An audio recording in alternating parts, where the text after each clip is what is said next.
네, 지금 이곳 국회에는 우리 5천만 국민을 대표하는 4천만 유권자를 대의하는 국회의원들이 있는데요. 그 중에 유일하게 이분 한 분만 국민의 요구에 대답하는 정치를 하고 계십니다. 여러분의 큰 박수가 필요합니다. 우리 강동원 국회의원 모시고 인사말 들어보도록 하겠습니다.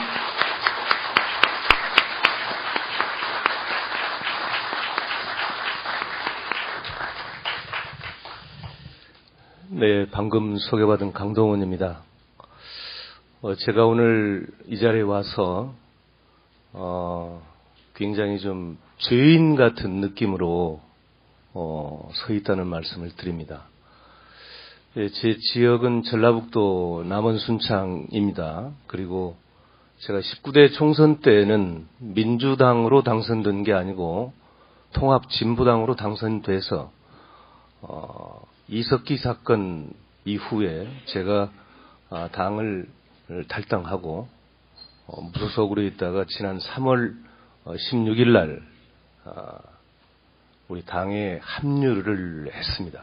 그래서 아까 여러 가지 말씀하시는 과정에 지난 대선 이후에 오늘 이 주요 의제가 됐던 일들이 민주당에서 왜 방기됐고 외면했는지에 대해서는 제가 그 이유를 낱낱이 알지 못하고 있습니다. 그러나 보시다시피 오늘 대개 의원들이 주관이 돼서 토론회, 정책 토론회나 세미나를 하면은 품앗이로 이렇게 같이 와서 축사도 해주고 그러는데 오늘 아무도 안 오는 걸 보면 역시 이 문제에 대해서는 관심이 없는 거 아닌가 이런 생각이 들어서 오늘 제가 한 가지 약속드리겠습니다.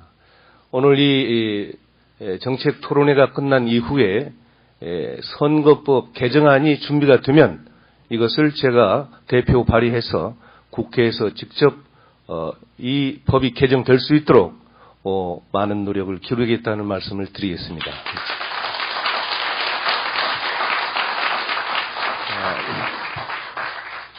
제가 모처럼 이렇게 말씀드릴 기회가 있어서 제 느낌을 좀 하나 말씀드리고자 합니다. 아시다시피 지금 여당 책임이죠. 그러나 이것을 막지 못한 야당의 책임은 더 크다고 봅니다.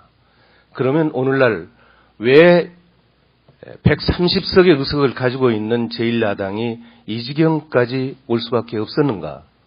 이것을 우리가 되돌아보지 않을 수 없습니다. 제가 학교에서 배웠던 정치사를 통해서 다시 한번 정리를 해보자면 1945년 해방 이후에 건국이 돼서 우리 정치 지도자들의 태생적 토양을 보면 맨 처음에는 독립운동을 하셨던 분들이 정치를 했습니다. 김구 선생을 비롯해서 이승만 초대 대통령 그리고 1961년도 군사 쿠데타로 정권을 잡았던 박정희, 전두환, 노태우까지가 군사 쿠데타 세력이었습니다. 그 이후에 집권을 했던 세력이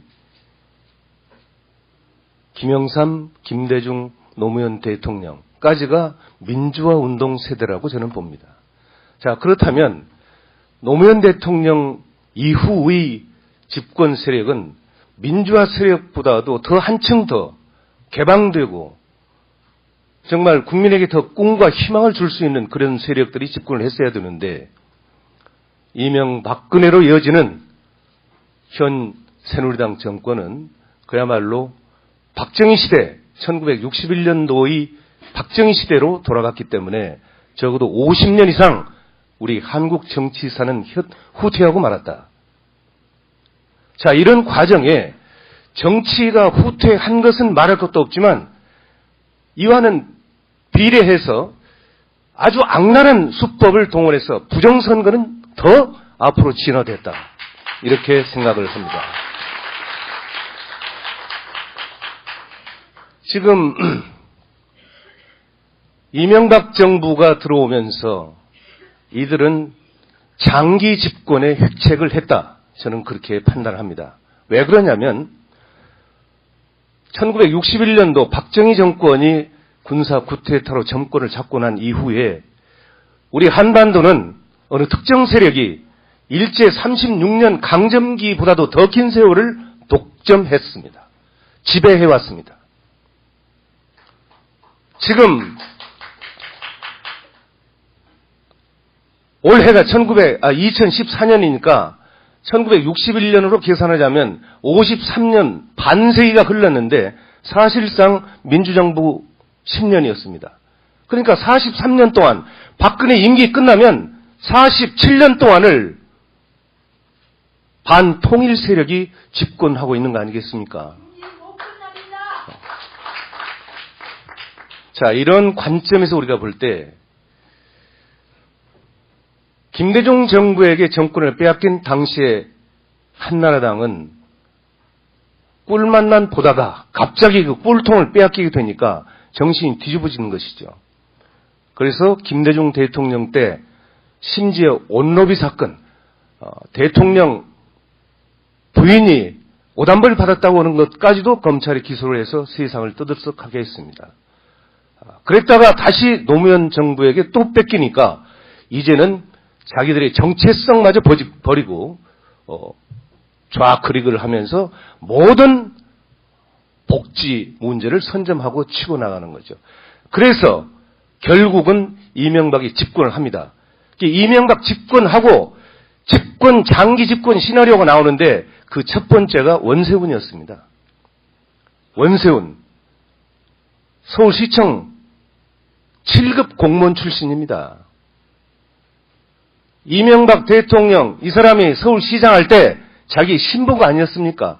이 사람을 국정원장에 앉혀놓고 최초의 한 게 민간인 사찰이었습니다. 그리고 쇠고기 파동 때 전국에서 우리 국민들이 촛불 집회를 하기 시작하니까 원세훈을 통해서 노무현 대통령 죽이기, 그래서 노무현 서거전국 만들고, 그리고 나서 보수 언론 종편 장악하고 이랬던 거 아니겠습니까?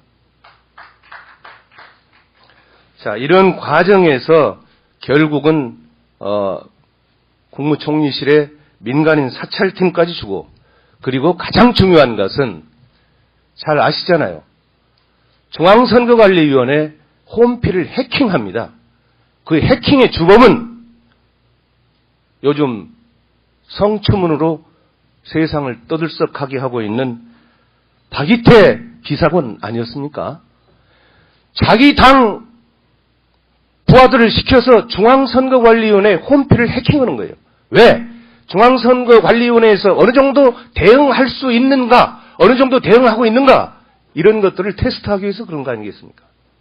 그러고 나서 본격적으로 개표 부정 시나리오에 접어든 거 아닌가, 저는 그렇게 생각을 하고 있습니다.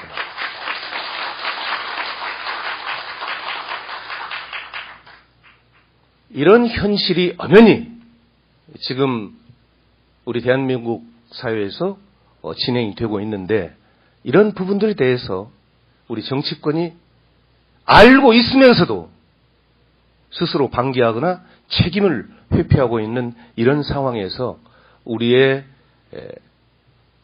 정말 앞날은 상당히 암울하기까지 하다, 그런 생각을 갖습니다.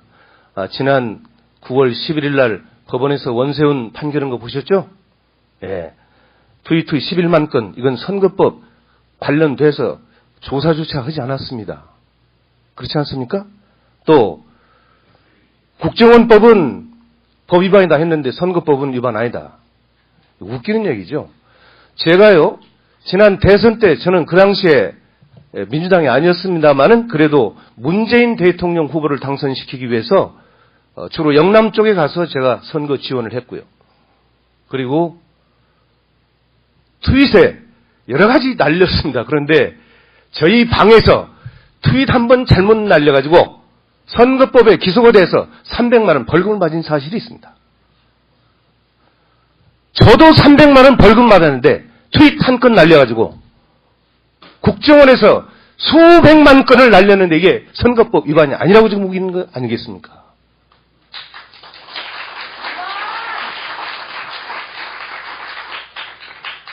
제가 잠깐 짧게 인사 말씀을 드리려고 했는데 좀 제가 기억해서 길어진 것 같습니다.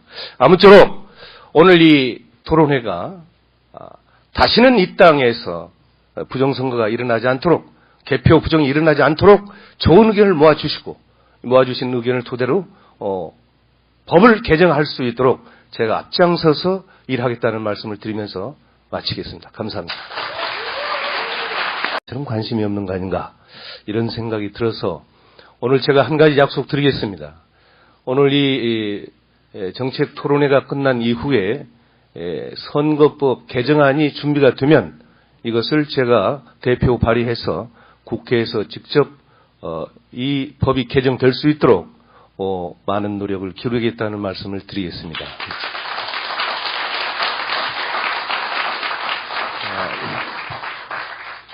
제가 모처럼 이렇게 말씀드릴 기회가 있어서 제 느낌을 좀 하나 말씀드리고자 합니다.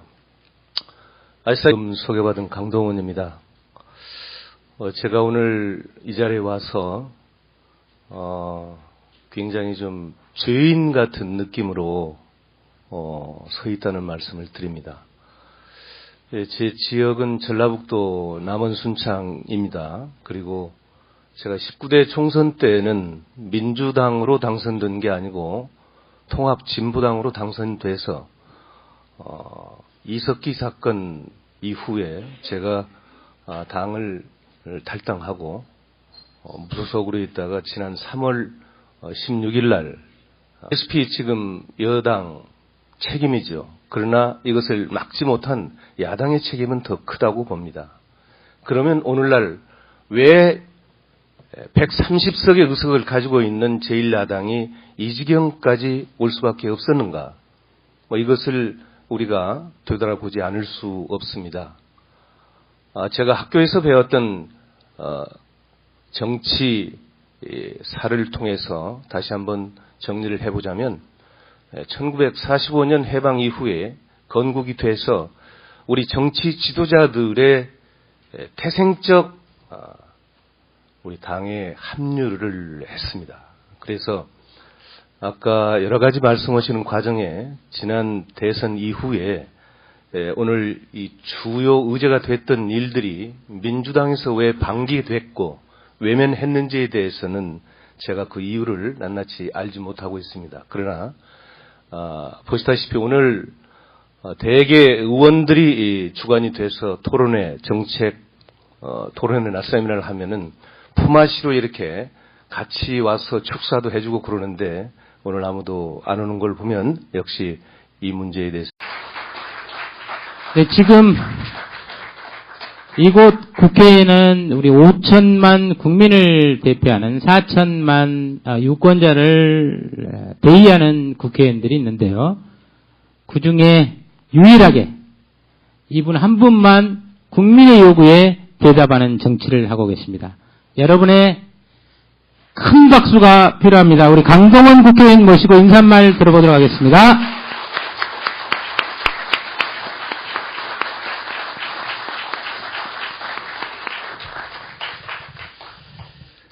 네, 방금